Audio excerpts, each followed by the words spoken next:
Hey everyone, it's Tom here, and in this video we'll show you how to find, clean, or replace the filter in your air conditioner.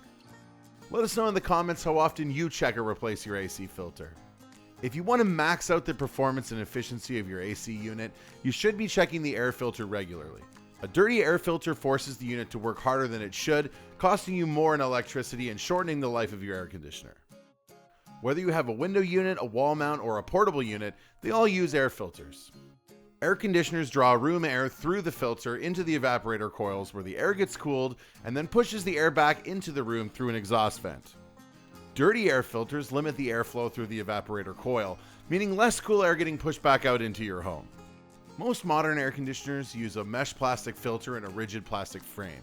Older units typically use a foam filter or even a fiber material.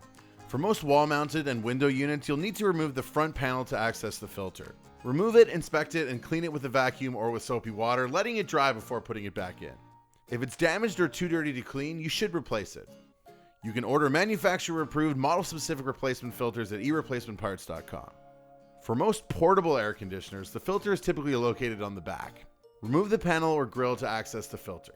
Again, inspect it and give it a cleaning with a vacuum or soapy water, and replace it if it's far too dirty or damaged to be saved.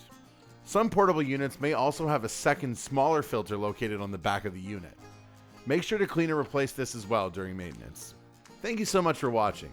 Leave any questions in the comments below, and if you found this video helpful, give it a thumbs up and subscribe for more videos.